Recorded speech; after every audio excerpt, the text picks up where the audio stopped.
Welcome to Clarity and Charisma Podcast. From the Handcrafted English team. Hello everyone, and welcome back to Handcrafted English. I'm Emma, and I am so glad to be sitting down today because, honestly, I have already lost my keys twice this morning. Oh, you are definitely not alone there, Emma. I am Daniel, and I am pretty sure my keys are currently sitting in the refrigerator because my brain was just completely somewhere else today. See, that is exactly why I love doing this podcast with you, Daniel. You always make me feel so much better about my totally messy habits. But yes, hello to all of our amazing listeners, whether you are A1, A2, B1, B2, or honestly, even if you just like hanging out with us. Today, we are talking about something that is, really tricky. We are talking about sarcasm. Sarcasm, yes, which, let's be totally honest, is hard enough to understand in your native language, let alone in English. I still misunderstand people all the time, and English is my first language. Oh, absolutely. I completely agree with you, Daniel. So many times I have just smiled and nodded when someone made a joke, and inside I was panicking, thinking, wait, are they mad at me? Are they joking? What is happening right now? Yes, exactly. That panic is so real. I want to validate everyone listening right now who has ever frozen in a conversation because an English speaker said something that made absolutely no sense contextually. You are not stupid, you are not failing. You just encountered sarcasm, which is essentially when we say the exact opposite of what we actually mean. That is such a good way to define it, saying the exact opposite of what we mean, which, when you think about it, is a really weird thing humans do. Why do we do this, Daniel? Why can we not just say what we mean? Honestly, Emma, I ask myself that every day. I think sometimes we do it to be funny or to deal with a bad situation. Like if it is pouring rain outside and you forgot your umbrella, you might look up at the dark sky and say, "Oh, beautiful weather we're having today."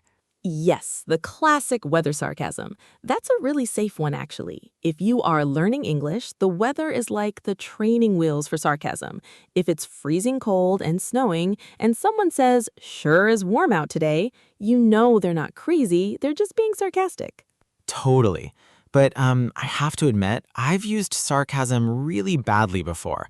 I actually offended someone pretty seriously a few years ago because my sarcasm was completely flat. Oh no. Please tell me what happened, if you feel comfortable sharing, of course. Oh, I will share it just so our listeners know that even native speakers completely ruin this. So, my friend had just bought this new car. It was a really nice car, very expensive. And I was trying to be funny. I looked at it and I said, "Wow, what a piece of junk." I expected him to laugh, but my tone of voice was completely wrong. I sounded dead serious. He looked so hurt, Emma. I felt terrible. Oh, Daniel, that is so painful, but I totally get how that happens. It's all about the tone of voice. And you're right, if you don't use that specific sarcasm voice, people just think you're being incredibly rude. Exactly, and I was just being a socially awkward mess. How about you, Emma? Have you ever had a sarcasm disaster? Oh, definitely. Once I was at work years ago, and my boss gave me this huge, boring spreadsheet to fill out. And I tried to be sarcastic. I said, oh, great, my favorite thing in the world. But I guess I sounded really genuine because my boss smiled and said, oh, I'm so glad you like spreadsheets, Emma. I'll give you all of them from now on. Oh my gosh, that is literally the worst outcome possible. You accidentally volunteered for more spreadsheets. I know. I spent the next 6 months trapped in spreadsheet hell because I was too embarrassed to admit that I was actually trying to be sarcastic. So yes, listeners, learn from my terrible mistakes. Sarcasm in the workplace is very, very dangerous. That is such a great point, Emma, and I really appreciate you sharing that because it highlights a huge rule for beginners. Sarcasm is a high-level social tool. It's like juggling fire. You probably shouldn't try it in a job interview or with a police officer or a boss until you're really, really confident. Juggling fire. That's the perfect metaphor, Daniel. So let's help our listeners out here. How can someone tell if an English speaker is juggling fire? What does that sarcasm voice actually sound like? That's a great question. There are a few big clues. The first one is that we usually stretch out our words a lot more than normal. We make the vowels really long. Yes, we elongate the words. Like instead of saying, oh, great, we say, oh, great. Exactly. Oh, great. Or, oh, wow. It sounds almost lazy, like you're too tired to speak at a normal speed. I love that. Lazy speaking. Another clue is pitch. When you're genuinely excited, your voice goes up. Like, wow, this cake is so good. But when you're being sarcastic, your voice often drops and gets very flat. Like, wow, this cake is so good. Right, the flat pitch. It's the tone of someone who has just given up on life.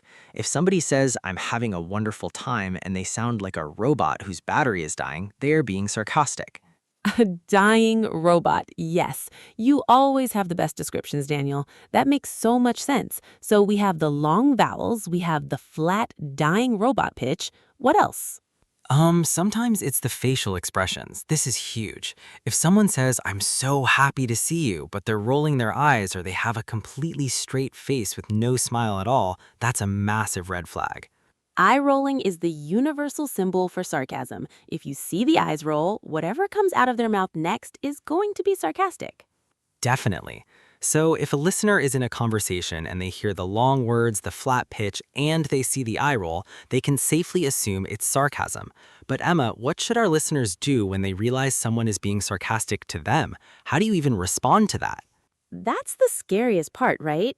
Honestly, I think the absolute best response, especially if you're an A2 or B1 learner and you're still building your confidence, is just to give a little chuckle, just a small laugh. Just laugh it off. I think that's brilliant advice, Emma. You don't need to reply with a witty, clever, sarcastic joke of your own. Just a little haha, yeah, is totally enough to show that you understood the joke. Right, because trying to be sarcastic back is where you might end up in a situation like my spreadsheet disaster. Just acknowledge it. A simple, yeah, right, or a little laugh works perfectly. I completely agree. And I want to say something else that's really important here. If you miss the sarcasm completely, if you take the sentence literally, it's really not a big deal. Oh, absolutely not. Please do not beat yourself up over it. Like we said at the beginning, we're native speakers and we miss it too. Exactly, Emma. If someone says, I love waiting in traffic, and you genuinely reply, oh, really? I hate traffic, the other person isn't going to think you're stupid. They'll just realize that their joke didn't land, and they'll probably just say, oh, no, I was being sarcastic. Traffic is awful. Yes, people are generally really forgiving. We all have those awkward, messy conversational moments. It's just part of being human and communicating. I actually think making mistakes in conversation is how we figure out who our real friends are, because the good ones will just laugh with you and explain the joke. That is so true. Real friends will never make you feel bad for misunderstanding a tone of voice. And frankly, if someone does make you feel bad for missing their sarcasm, they're just a jerk, and that's not your problem, that's their problem. I love that you said that, Daniel. That's so validating. It takes a lot of bravery to speak a second language, and dealing with sarcasm is like dealing with advanced boss-level social interactions. You're doing great just by being in the conversation. Boss level social interactions, yes. So, to recap for our awesome listeners, sarcasm is saying the opposite of what you mean. Look out for the dying robot voice, the long, lazy vowels, and the eye rolling. And if you're not sure, just give a little laugh. Perfect summary, Daniel. And remember, keep it safe. Stick to being sarcastic about the weather or maybe traffic, but leave the complicated jokes out of the workplace until you're super confident. Unless you want to do my spreadsheets for me. Oh, I will definitely pass on the spreadsheets, Emma, but I will gladly take the blame if anyone ruins a joke this week. Just blame Daniel and his terrible car joke. Wait, hold on. Daniel, before we actually hit the stop button on the recording, I just realized we missed something huge. Oh gosh, did I forget to plug my microphone in again? Please tell me I have not been talking to myself this entire time. No, your microphone is perfectly fine, I promise. But we completely forgot to talk about texting. How on earth do you spot sarcasm in an email or a text message when you cannot hear the flat pitch or see the eye roll? Oh, wow, you are so right. That is a completely different battlefield. Texting sarcasm is honestly the reason I have trust issues. It is so easy to misunderstand, even for native speakers. It really is. I mean, without the tone of voice, a sentence like, I'm so excited, could be genuine, or it could mean someone is absolutely dreading whatever they have to do. Exactly. So, for our learners who are texting in English or maybe chatting on WhatsApp or Discord, the number one rule of text-based sarcasm is emojis. Emojis are the digital equivalent of an eye roll. Yes, the upside down smiley face. That is the king of sarcastic emojis. If someone sends you a message that says, just spilled coffee all over my laptop, followed by the upside down smiley face, they are definitely not happy about it. The upside down smiley is brilliant because it literally says, my world is turning upside down, but I'm just going to smile through the pain. Another big one is the eye roll emoji, obviously. If you see the little yellow face looking up at the ceiling, you know it is sarcasm.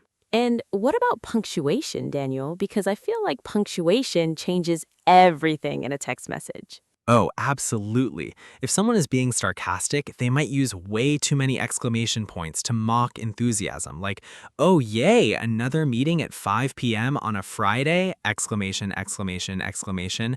The extra exclamation points show that the enthusiasm is totally fake.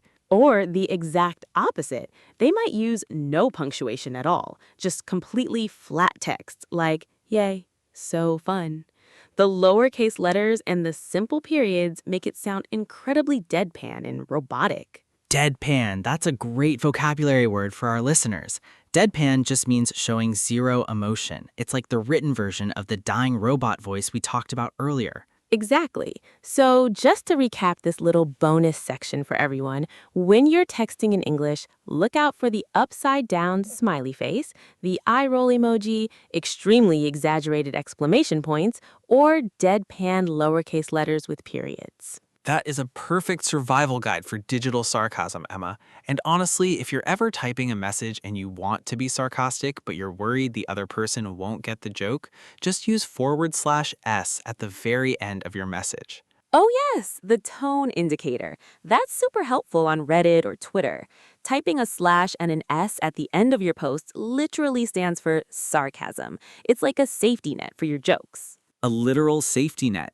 I probably should have taped a little /S sign to my forehead when I made that terrible joke about my friend's car. It would have saved me so much trouble. I'm definitely going to start carrying around a /S sign for my daily life. All right, now we can officially sign off. Thank you all for sticking around for the bonus text messaging tips. Keep practicing those emojis, everyone, and seriously, avoid the spreadsheets. See you next time.